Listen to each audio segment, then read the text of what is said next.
RCCB tester से। यही तरीका है टेस्ट करने का, और कोई नहीं।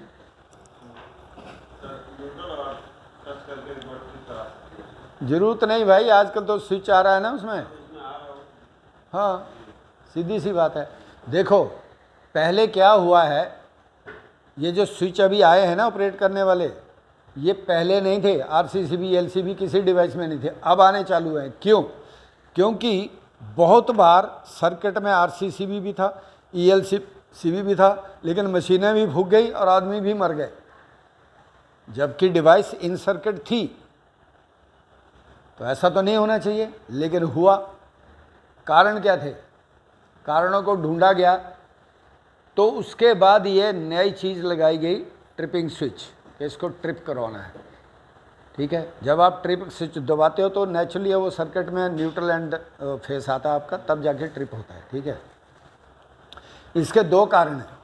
पहले तो लोगों को, हमारे जो इलेक्ट्रीशियन हैं, बुरा मत मानना, लेकिन बहुत सारे लोगों को ये पता नहीं है कि आरसीसीबी में कनेक्शन कौन कौन से कंडक्टर का होना है।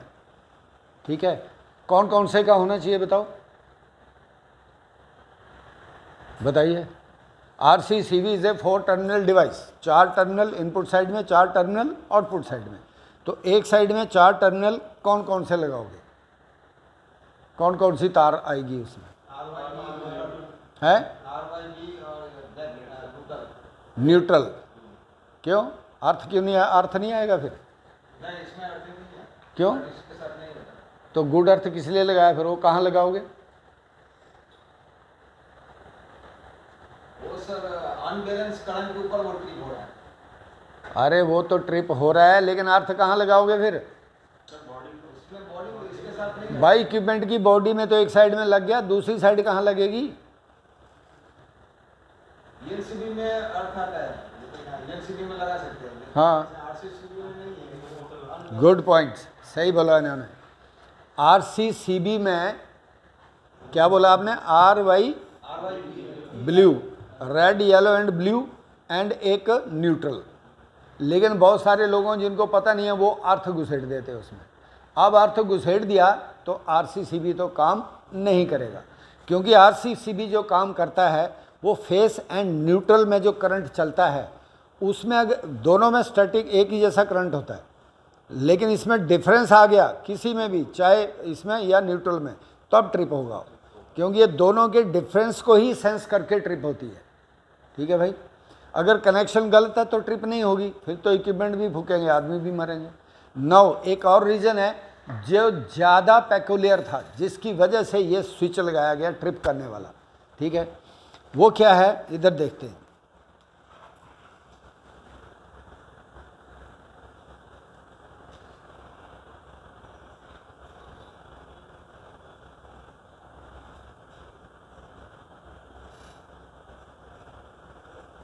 ये एक कॉइल है, ठीक है भाई, जिसको सोलेनॉइड बोला जाता है, SOLENOID, सोलेनॉइड। बहुत बेसिक वर्ड है ये।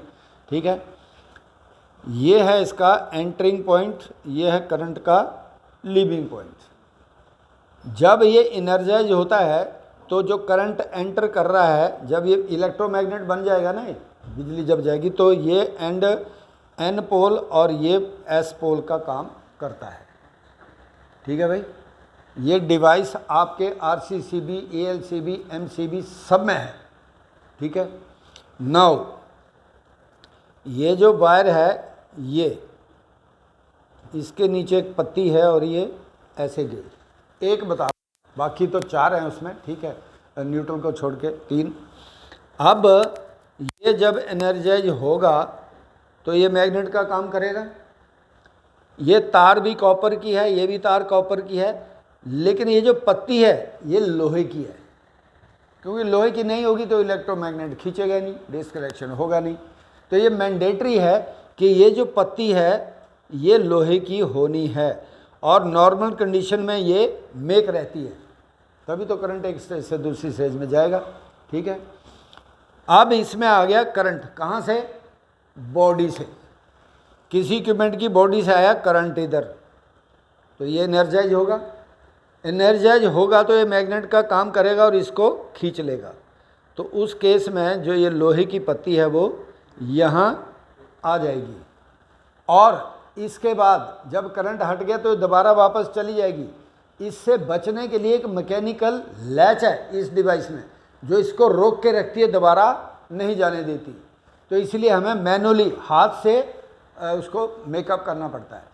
ठीक है, अब ये जो पत्ती है जो यहाँ चिपकी हुई है नॉर्मल कंडीशन में, ये मान लो कि अगस्त सितंबर का महीना है, सितंबर अक्टूबर का, एटमॉस्फेयर में डस्ट भी है, मॉइस्चर भी है।